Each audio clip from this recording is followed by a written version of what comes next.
Christine Boutin, bonsoir. Vous êtes présidente du Parti chrétien-démocrate et vous serez candidate aux élections. Je suis. Et vous êtes, voilà, vous avez annoncé que vous serez candidate aux élections présidentielles de 2012. Alors je vais vous citer, Christine Boutin. La droite, la gauche sont des notions anciennes. Mon fil rouge, c'est l'homme. Mais vous êtes quand même affilié à l'UMP, pour qu'on bien comprenne. Donc c'est l'homme de droite quand même. Non, c'est-à-dire je pense que les clivages droite-gauche n'existent plus vraiment. Vous avez votre carte UMP. J'ai une carte du Parti chrétien-démocrate et le Parti chrétien-démocrate appartient à la majorité présidentielle. Nous nous situons dans ce que l'on appelle la droite et la majorité présidentielle. Il n'y a pas d'ambiguïté du tout là-dessus. Mais ce que je pense, c'est que jusqu'à présent, il y avait des différences sur le plan économique, sur le plan social entre la droite et la gauche. Aujourd'hui, on ne voit plus vraiment ces différences.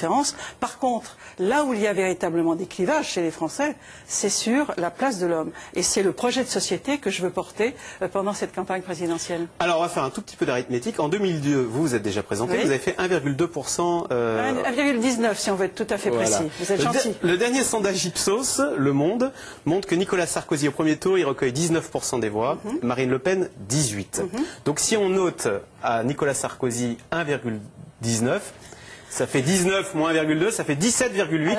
Il passe derrière Marine Le Pen. C'est clair, Christine Boutin, vous allez faire perdre Nicolas Sarkozy. Non, parce que d'abord pour la seule raison que mon ambition n'est pas de faire un 19. Je vous le dis franchement, je ferai plus qu'à 19 cette fois. Bon, alors vous allez encore plus le faire perdre. Non. Donc on aura un deuxième tour, Marine Le Pen, gauche. Absolument pas, absolument pas.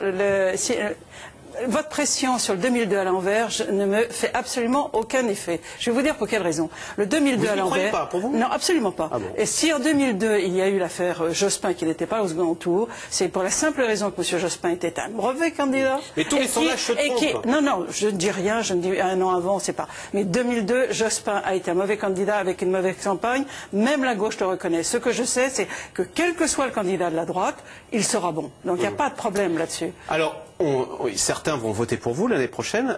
Ils sont quand même en droit de savoir ce qui se passerait dans cette hypothèse qui risque d'arriver. Un deuxième tour, Marine Le Pen contre Martine Aubry. Vous appelez à voter pour qui? J'appelle à voter pour le candidat de la droite qui sera le mieux placé, c'est bien évident. Donc c'est qui? Alors c'est Marine Le Pen? Alors là, elle est à droite. Vous m'offensez, pour moi, c'est même pas possible d'envisager ça. Donc vous appellerez à voter Martine Aubry? Non, j'appellerai à voter le candidat de la droite qui sera là. Est-ce que monsieur Sarkozy est un candidat? Moi, je n'en sais rien, vous le dites, mais je n'en sais rien. Bon. Sans doute est-il. Mais si c'est lui, on verra. Si c'est un autre, on verra. Mais pour l'instant, moi, je suis dans cette majorité présidentielle. Le Parti chrétien-démocrate a des idées et des convictions à défendre et nous souhaitons qu'elles soient prises en compte par celui qui sera en position de gagner au deuxième tour en 2012. Bon. Alors, on va parler un petit peu de vos positions. Vous êtes connu pour avoir des positions assez fermes contre le mariage homosexuel. Juste pourtant, parce qu'à droite, on sent que les positions évoluent. C'est justement. Voilà. Et je vous propose d'écouter sur ce sujet l'opinion de Dominique de Villepin. Je crois que nous devons aujourd'hui évoluer et reconnaître que le mariage, institution civile, contrat civil entre deux personnes, peut être à la fois noué entre deux personnes de sexe différent ou deux personnes de même sexe. Alors, je reprends mon fil rouge, c'est l'homme. Sauf s'il est homosexuel, cet homme. Il n'a pas le droit d'avoir le mariage républicain. Vous me permettrez de dire que ce que vient de dire M. Villepin, c'est une véritable tragédie compte tenu de la qualité et de la personnalité de M. de Villepin. Pourquoi? Parce que M. de Villepin est assez structuré sur le plan anthropologique et sociologique.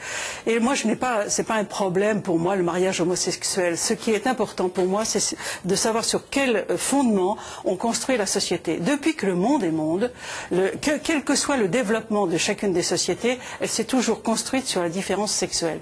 Aujourd'hui, nous en sommes arrivés à faire apprendre à nos enfants en première, à la demande de M. Châtel, la théorie du gender, que les Français ne connaissent absolument pas ou peu la connaissent. Oui, la théorie du gender, eh bien, c'est une idéologie qui vient des États-Unis et qui prétend que vous, qui êtes un homme, enfin je l'imagine, et moi je suis une femme, j'en suis certaine, c'est simplement la société qui a décidé que vous étiez un homme et que moi j'étais une femme et qu'il n'y a pas de différence entre nous. Mais oui, non, mais on est loin de la possibilité pour deux hommes qui de se marier comme les Anglais l'ont fait, l'Espagne l'ont fait, la Belgique l'a fait. Non, mais attendez. On n'est pas un peu rétrograde là-dessus? Ce n'est pas du tout être rétrograde, c'est de savoir sur quel fondement on construit la société.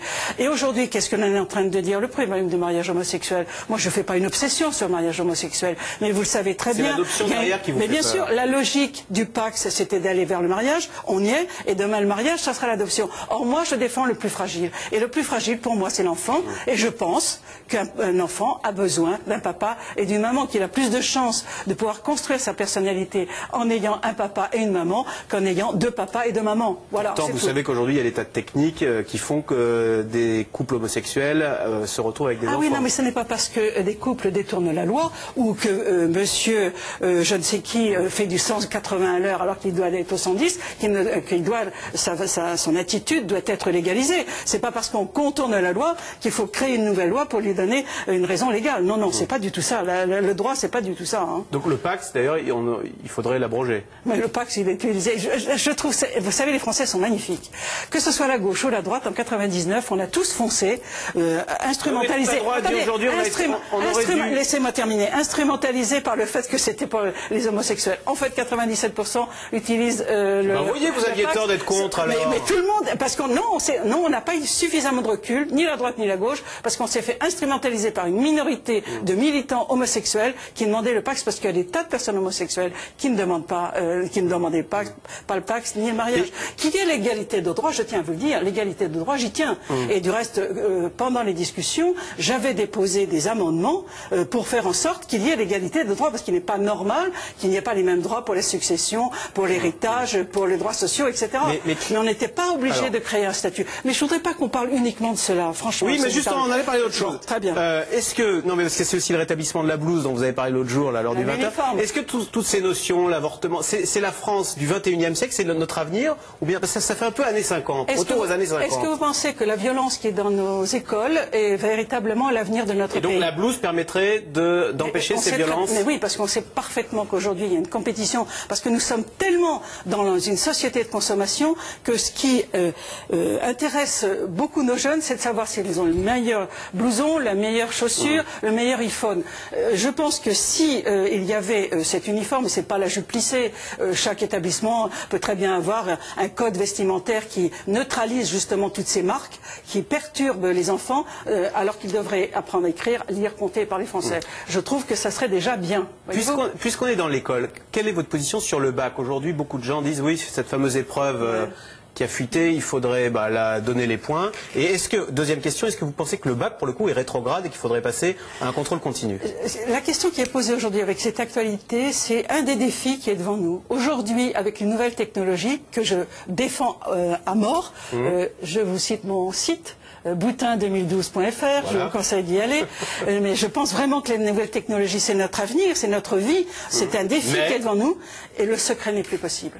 Il n'y a plus de secret possible. Donc on ne peut plus préparer un examen si on ne connaît la question la veille? Il faut trouver d'autres méthodes, il faut trouver d'autres méthodes. Peut-être que ça peut être le contrôle continu toute l'année, ça peut peut-être être autre chose. Certains vous disent, il y aura des bons lycées et des mauvais lycées qui sont stigmatisés, on dira, lui il sort quel lycée? Oui, mais de toute façon, il y a une réalité, c'est qu'aujourd'hui, avec les nouvelles technologies, le secret n'est plus possible. Donc ce qui est arrivé cette année, on va mettre les 4 gamins en prison ou je sais pas quoi, mais on sera content avec ça, mais on n'aura absolument pas réglé le problème.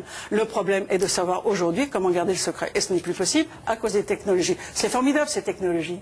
Voilà, Christine Boutin, présidente du Parti chrétien-démocrate, et donc vous nous donnez rendez-vous en mai 2012, puisque vous serez candidate à l'élection présidentielle. Je suis candidate. Vous êtes candidate. C'est pas, je serai, je suis. Restez avec nous. Merci beaucoup, Christine Boutin. Restez avec nous tout de suite. C'est dans l'air qui revient sur le Salon du Bourget qui a ouvert ses portes au grand public pour ce dernier week-end. Le Salon du Bourget qui a été marqué par des commandes records pour Airbus, et l'aventure continue puisque les Européens sont en train de réfléchir à un avion qui serait capable de voler à Mach 4, c'est-à-dire 4 fois la vitesse du son. L'émission est intitulée ce soir Salon du Bourget, avantage Airbus.